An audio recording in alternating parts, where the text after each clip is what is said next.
तो बोलिए विष्णु भगवान की जय, लक्ष्मी माता की जय। आज हम वैशाख मास महात्म का 17वां अध्याय सुनेंगे।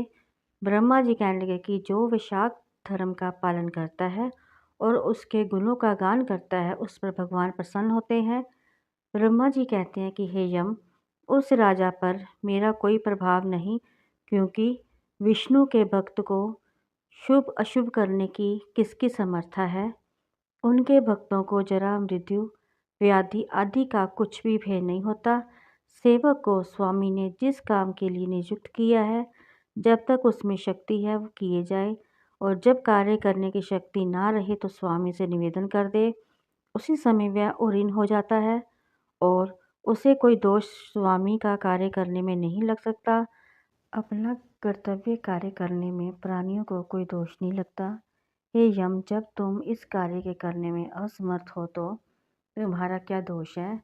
जब ब्रह्मा जी ने ऐसा कहा तो यम अत्यंत दुखी होकर आशुपात करने लगा तथा अत्यंत दीन वाणी से बोला कि हे पिता, मैं आपकी सेवा से मुझको सब कुछ मिला है, परंतु अब मुझे अपना काम पर जाने की तब तक कोई इच्छा नहीं है जब तक भूमंडल पर वह राजा राज्य करता है।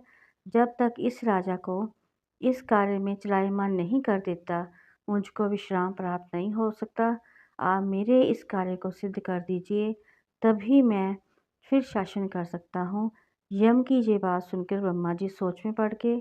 थोड़ी देर विचार करके ब्रह्मा जब यम को समझाते हुए बोले कि हे यम, इस वैष्णव धर्म में प्रायण राजा का निग्रह तो नहीं कर सकता, और यदि क्रोध व शांत तो नहीं मानता तो विष्णु भगवान के पास चलते हैं। जैसी ही वे आज्ञा करेंगे वैसा ही किया जाएगा। ऐसा कहकर ब्रह्मा जी यम को साथ लेकर क्षीर सागर में गए और निर्गुण रूप परमेश्वर आदित्य पुरुषोत्तम भगवान की असंख्य योग से स्तुति करने लगे। इस प्रकार की स्तुति पर श्री विष्णु भगवान प्रकट हुए और गंभीर वाणी से कहने लगे कि तुम्हारे आने का क्या कारण है। क्या तुम राक्षसों द्वारा सताए गए हो। यम का मुख मलिन और कंधे क्यों झुके हुए दिखाई देते हैं। तब ब्रह्मा जी कहने लगे कि हे प्रभु, राजा कीर्तिमान की आज्ञा अनुसार उनके शासन में सब मनुष्य वैशाख के धर्म का पालन करके विष्णु पद को प्राप्त करते चले जा रहे हैं। इस कारण जब सारी यमपुरी खाली हो गई तो यम युद्ध करने के लिए राजा के पास गया और अपने दंड उठाकर राजा को मारने लगा, तो आपके सुदर्शन चक्र ने इसको परास्त कर दिया। अब वह दुखी होकर मेरे पास आया। हम आपके भक्तों को दंड देने की समर्थ नहीं रखते, इसलिए आपकी शरण में आए हैं। अब हे महाप्रभु, आप राजा को दंड देकर यम की रक्षा कीजिए।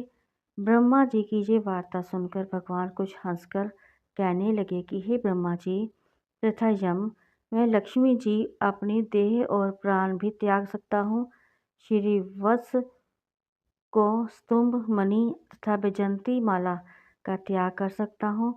श्वेत दीप, वैकुंठ, क्षीर सागर, गरुड़ और शेष को भी छोड़ सकता हूँ, परंतु अपने भक्तों को नहीं छोड़ सकता। आप ही सोचिए, जिन्होंने मेरे लिए अपना सर्वस्व त्याग दिया है और अपनी आत्मा मुझ में ही लगा दी है, मैं उनको कैसे त्याग सकता हूँ। फिर भी हे यम, मैं तेरे दुख को दूर करने का उपाय बतलाता हूँ। इस राजा की आयु मैंने 10,000 वर्ष कर दी है, जिससे 8,000 वर्ष बीत चुके हैं। अब 2,000 वर्ष की आयु और भोग कर वह मेरी समुच्चय मुक्ति को प्राप्त होगा। तब वेन का नाम एक राजा बड़ा दुराचारी होगा और सब वेदांत धर्म को नष्ट कर देगा। वैशाख धर्म भी लोप हो जाएगा। फिर मैं पृथु का अवतार लेकर पुण्य धर्म की स्थापना करूँगा और वैशाख धर्म भी मनुष्यों से करवाऊँगा।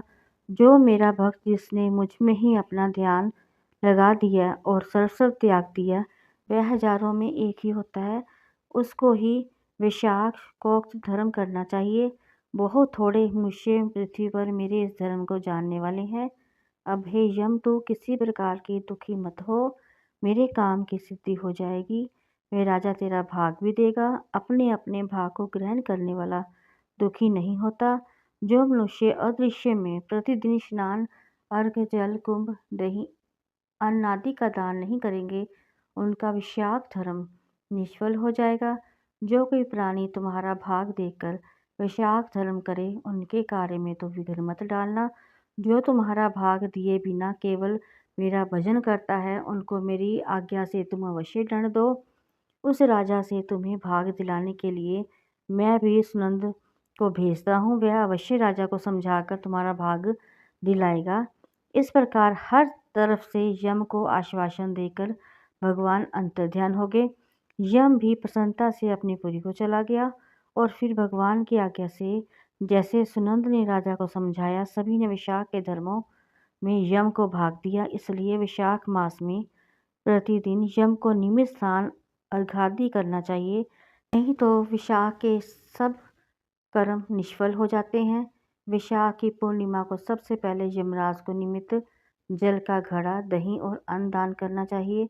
फिर पितरों और गुरु के निमित्त, उसके पश्चात भगवान को निमित्त शीतल जल, दही, अन्न, तंबूल, दक्षिणा और फल कांसे के पात्र में रख के भगवान को अर्पण करे। इस प्रकार राजा अपनी पूरी आयु भोगकर अपने पुत्र पौत्रों समेत वैकुंठ को चला गया। जब वह राजा वैकुंठ को चला गया तो वीन नाम का महापापी और नीच राजा हुआ। उसने सब धर्मों तथा विशाख के धर्मों का भी लोप कर दिया।